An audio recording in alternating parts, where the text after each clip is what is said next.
brought you by Silver Pumps and Motors. Top quality और consistent performance के लिए सिर्फ सिल्वर पंप्स नाम याद रखना. భూ కుంభకోణంపై బాంబు పేల్చాము అంది బీఆర్ఎస్. అబ్బే అది ఒట్టి తుస్సు బాంబు అంటూ గాలి తీసేసింది కాంగ్రెస్. ఆ పేల్చేదేదో మొత్తం పేల్చకుండా సగమే ఎందుకు పేల్చారు అంటూ ప్రశ్నించింది బీజేపీ. కంచగచ్చిబౌలి భూముల్లో 10,000 కోట్ల రూపాయల స్కామ్ జరిగింది అన్నారు కేటీఆర్. ఒక బీజేపీ ఎంపీతో కలిసి కాంగ్రెస్ సర్కార్ ప్రజాధనాన్ని దోచుకుంది అంటూ ఆరోపించారు. అయితే దమ్ముంటే ఆ ఎంపీ పేరు చెప్పాలి అన్నారు బీజేపీ నేతలు. ఇంకొక వైపు బీఆర్ఎస్ బీజేపీ కలిసి కుట్ర చేస్తున్నాయి అని ఆరోపించారు హస్తం పార్టీ నేతలు. కంచగచ్చబౌలి భూకుంభకోణంలో కర్త కర్మ క్రియ అంతా రేవంత్ రెడ్డి అన్నారు బీఆర్ఎస్ వర్కింగ్ ప్రెసిడెంట్ కేటీఆర్.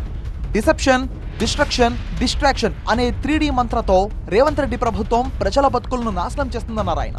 కంచగచ్చబౌలిలో ఉన్న 400 ఎకరాల భూమి ముమ్మాటికి అటవీ శాఖదే అన్నారు.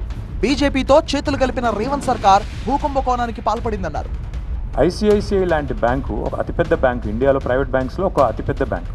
అలాంటి బ్యాంకు 400 ఎకరాలు నీకు ఇస్తున్నాను అంటే అసలు ఓనర్షిప్ అసెటైన్ చేసుకోకుండా, ఫీల్డ్లో అసలు నీకు ఉందా లేదా నీ చేతుల్లో భూమి అని చెప్పుకోకుండా వచ్చి ఇచ్చేస్తారా 10,000 కోట్లు? ఎందుకు జరిగింది ఇది? మధ్యలో ఉండే బ్రోకర్కి ఇచ్చిన 170 కోట్ల లంచం, రేవంత్ రెడ్డి ఆ బీజేపీ ఎంపీ కలిపి ఆడిన నాటకం, పైనుండే కొంతమంది అధికారుల సహకారంతో ఆర్బీఐతో ఉండే ఒక అంతర్గతమైన దాంతో చేశారు ఇదంతా. 10,000 కోట్ల స్కామ్ పై దర్యాప్తునకు డిమాండ్ చేశారు కేటీఆర్. అంటున్నా సీరియస్ ఫ్రాడ్ అని ఎందుకంటున్నా, ఎస్ఎఫ్ఐఓ ఇన్వాల్వ్ కావాలని ఎందుకంటున్నా, 10,000 కోట్ల ధనం ఇవాళ ఐసిఐసిఐ ఇవ్వడము తప్పు, అది కూడా నాది కాని భూమిని నేను తనఖా పెట్టడమే తప్పు కదా. కాబట్టే ఇవాళ we are asking for an enquiry. చేస్తారా లేదా సస్తారా వాళ్ళ ఇష్టం. అది I think that is something we have to wait and see. Land scam పై కేంద్రం దర్యాప్తు జరపాలన్నారు. లేకపోతే రెండు పార్టీలు ఒకటేనన్న విషయాన్ని ప్రజల్లోకి తీసుకెళ్తామన్నారు. కాంగ్రెస్ బీజేపీ ఒకరినొకరు కాపాడుకుంటూ పనిచేస్తారా, లేదా నిజంగానే ఇన్వెస్టిగేషన్ ఆర్డర్ చేసి కాదు మేము నిజాయితీగా ఉన్నాం, కాంగ్రెస్ ప్రభుత్వం చేసిన ఈ ఆర్థిక దోపిడీ విషయంలో మేము సీరియస్గా ఉన్నామని రుజువు చేసుకుంటారా?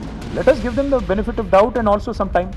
If they don't come forward for an investigation, maybe within 1 week, 10 days, I'll go personally and complain. అప్పుడు కూడా స్పందించకపోతే అల్టిమేట్ డెమోక్రసీలో ప్రజాకోర్టే పెద్ద కోర్టు. ఆడికే పోతాం, ఆడనే చెప్తాం ఇద్దరు దొంగలు తోడు దొంగలు కుమ్మక్కైనారని చెప్తాం. ఏముంది అందులో?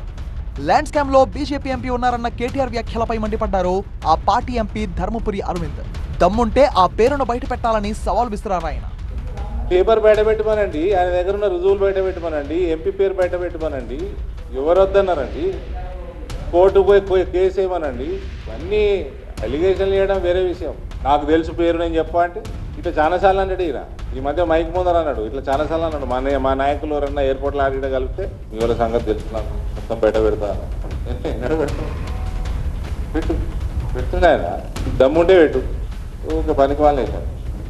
కేటీఆర్ ఆరోపణలను ఖండించారు కాంగ్రెస్ నేతలు. కేటీఆర్ బాంబులు పేలలేదన్నారు అద్దంకి దయాకర్. ఆయన మాటలను నమ్మే పరిస్థితి లేదన్నారు. తుస్సు బాంబు పేల్చిండు ఇప్పుడు అంటే ఆధారాలు లేని, సాక్ష్యాలు లేని, పనికిరాని ఒక చెత్త స్టేట్మెంట్ ఇచ్చి ఈ ఎలిగేషన్స్ అన్ని ఫాల్స్ ఎలిగేషన్స్, ఫాల్స్ స్టేట్మెంట్స్, దొంగలే దొంగతనం గురించి చెప్తే ప్రజలు నమ్ముతారా? ఇలా ఐసిఐసిఐకి సంబంధించిన చర్చ పెట్టిండు మనోడు. ఎలాంటి డెవలప్మెంట్స్ ఉండొద్దు, ఇతరత్ర ఏ విధంగా కూడా డబ్బులు రాకుండా చేయాలని చెప్పి వీళ్ళు బీజేపీ కలిసి ఆడుతున్న డ్రామా. కంచగచ్చబౌలి భూముల వ్యవహారం ట్రయాంగిల్ ఫైట్ గా మారింది. 3 పార్టీల మధ్య మాటల యుద్ధం ఇప్పట్లో ఆగేలా కనిపించడం లేదు.